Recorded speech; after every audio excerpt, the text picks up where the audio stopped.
Mesdames et messieurs, bonjour, bonsoir. Je suis PF au LTLT Lakers tout le temps, la chaîne francophone des Lakers.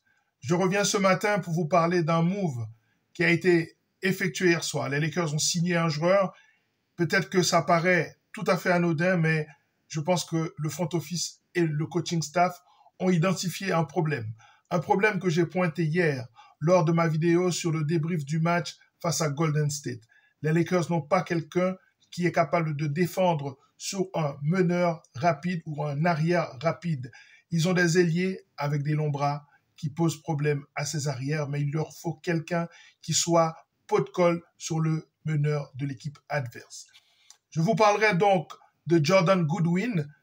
Bien que ce move paraisse quelque chose de tout à fait anodin, je vous expliquerai que c'est très important.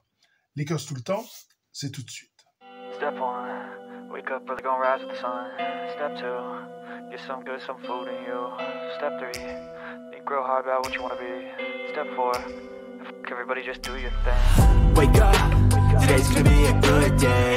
Wake up, today's gonna be a good day. Les Lakers ont signé Jordan Goodwin. C'est un meneur arrière type défensif qui vient de l'université de Saint-Louis. C'est quelqu'un qui n'a pas été drafté en 2021 et qui a un peu bourlingué dans la ligue. Il est tour à tour du côté de Washington. Il a été ensuite à Memphis où il a eu ses meilleures années. Et puis il a été envoyé à l'équipe des Brooklyn Nets avant d'être coupé directement. Ensuite, il s'est retrouvé à Phoenix. Ça n'a pas fonctionné. Il a bourlingué dans les équipes de G-League. En 2024, au début de cette saison en cours, il a été signé par les Los Angeles Lakers en Exhibit 10. Qu'est-ce que ça signifie? Ça veut dire qu'il pouvait participer au training camp des Lakers et ensuite, il allait être coupé pour être signé aux South Bay Lakers. Depuis lors, il était aux South Bay Lakers et hier soir, il a été signé par les Los Angeles Lakers dans un contrat two-way.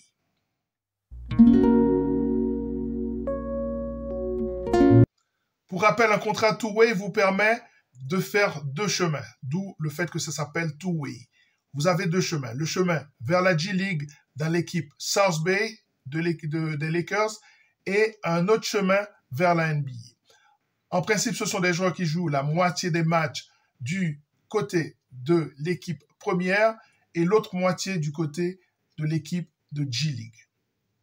C'est un joueur dont on va parler de son apport qui peut être très intéressant. Alors, il a un contrat two-way. Vous savez que chaque équipe a le droit d'avoir 3 joueurs en two-way.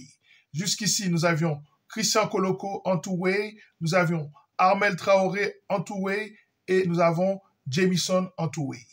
Jusqu'à présent, les Lakers avaient un problème sur leur front court. Du coup, les 3 joueurs en two-way étaient des joueurs du front court.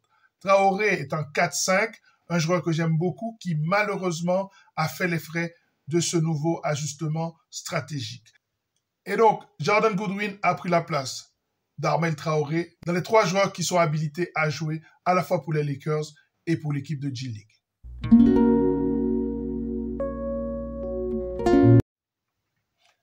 Petit moment pour saluer la performance, le professionnalisme, le profil intéressant d'Armel Traoré, qui peut-être à l'heure où on parle est en voie de signer dans une nouvelle équipe. En tout cas, je pense vraiment qu'il a sa place en NBA. Il trouvera un nouveau boulot. C'est un 4-5, c'est un garçon très dynamique, un excellent professionnel qui est capable de défendre, de prendre des rebonds et surtout, il y a beaucoup de hustle chez ce joueur. J'aime beaucoup. J'espère qu'il trouvera vite une place en NBA. Nous avions identifié les problèmes et les besoins des Los Angeles Lakers. Et l'un de ces besoins, c'est justement d'avoir ce qu'on appelle un on-ball defender, un joueur qui est capable de défendre sur le point guard. Et là, les Lakers ont identifié ce problème. Je vous ai dit que face à l'équipe des Golden State Warriors, les ajustements de Steve Kerr ont failli coûter le match aux Lakers. Et alors, dans la NBA d'aujourd'hui, telle qu'elle est aujourd'hui, nous avons un certain nombre de match-ups qui nous sont favorables. Des match-ups où le point guard est un gars très puissant, et bien à ce moment-là, on peut lui envoyer du Jared Vanderbilt ou du Dorian Finney-Smith. Si c'est un meneur athlétique rapide, là on a plus de difficultés. Souvenez-vous, lors du match face à Philadelphie, le coach J.J. Redick avait envoyé Bronny James contre Maxey. Et ça a été une boucherie. Et donc, les Lakers avaient besoin de quelqu'un qui est capable de défendre sur ce genre de joueur. Si on regarde, par exemple, une équipe comme Dallas, nous n'avons pas la possibilité de freiner l'équipe de Dallas à cause de la présence de Kyrie Irving. Si on regarde une équipe comme Memphis, là encore, avec Ja Morant, on aura beaucoup de problèmes. Philadelphie aussi posera problème. Si je regarde autour de la NBA, Houston également posera problème avec la présence de Fred VanVleet. Si on regarde l'équipe de Denver, pareil avec Jamal Murray. Peut-être qu'on aura beaucoup plus de succès face à Boston avec un garde comme Holiday qui est plus grand, le profil qui correspond plus aux défenseurs que possèdent les Los Angeles Lakers. Par contre, si on joue face à une équipe comme Cleveland, là, on n'a aucune chance. Donc, vous voyez que c'est une question de match-up et il fallait absolument que l'équipe adresse ce besoin fondamental.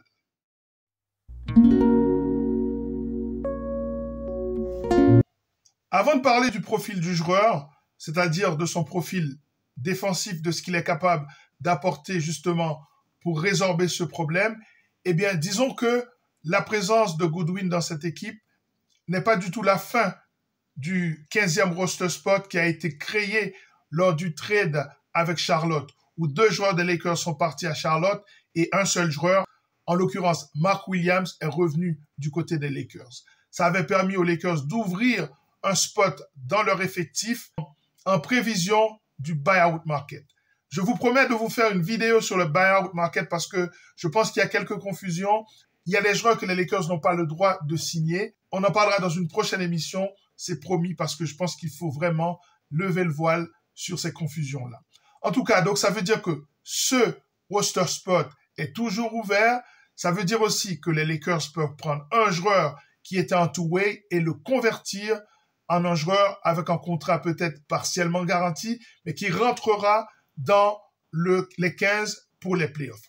Parce que souvenez-vous que si vous restez en two-way, vous ne pouvez pas jouer les playoffs. Il faut absolument vous convertir en un contrat qui rentre dans les 15 joueurs habilités à jouer les playoffs. Donc, si ce joueur Goodwin fait une excellente performance dans les matchs qui viennent, peut-être qu'il prendra ce roster spot. C'est comme si vous étiez dans un travail et que vous étiez en période d'essai. Donc, le fait d'être dans un two-way, ça vous donne le temps de faire vos preuves et après, vous pouvez signer en tant qu'un joueur régulier de l'équipe. C'est exactement ce qui s'est passé avec un certain Austin Reeves. Lorsqu'Austin Reeves est arrivé aux Lakers, il est arrivé en two-way. Après 2 matchs de pré-saison, on a bien compris que ce gars-là, il fallait lui donner un contrat régulier. C'est ce qu'ils ont fait.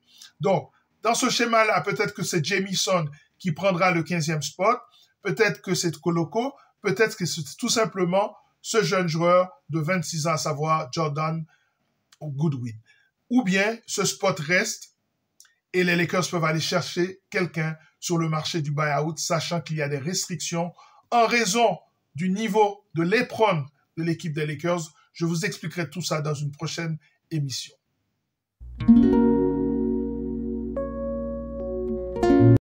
Parlons à présent du joueur, le profil. Qu'est-ce qu'il apporte aux Lakers? Pourquoi c'est lui qu'on a été chercher? Et pourquoi on a sacrifié, entre guillemets, Traoré? Eh bien, parce que c'est ce qu'on appelle un on-ball defender par excellence. Lorsqu'il était à Memphis, il était à plus de 1,3 interceptions par match. C'est un garçon qui a les mains rapides. C'est un garçon qui est excellent en aide. C'est un pitbull, défense pot de colle sur les meneurs les plus athlétiques. C'est exactement ce qu'on avait identifié lors de la dernière émission sur ce match face à Golden State. Donc, les Lakers ont identifié un problème et essayent d'y apporter une solution. Alors, est-ce que ce garçon est la réponse absolue? Non. Sinon, il serait dans un roster à l'heure qu'il est. Mais il peut dépanner sur ce poste. Il peut répondre à ce qui est demandé, à savoir soulager Gabe Vincent, à savoir soulager Luka Doncic sur ce poste 1. Parce qu'on a bien compris que Shake Milton n'a pas ces qualités-là pour pouvoir rester devant des attaquants puissants, rapides et surtout petits de taille. Il faut aussi noter qu'il a participé au training camp de cette équipe. Donc, il connaît le système J.J. Redick. Il est familier avec les joueurs des Lakers. Il est familier avec le système. Il est familier avec la franchise. Donc, On verra ce qu'il apporte à cette équipe. En attendant, on lui dit « Welcome ». Et donc, on verra ce que les Lakers feront dès ce soir face à Indiana. Quant à moi, je vous revois bientôt, promis, puisqu'il y a beaucoup de choses à dire. Ce roster est en train de se mettre en place. Il faut absolument analyser chaque petit mouvement qui est fait.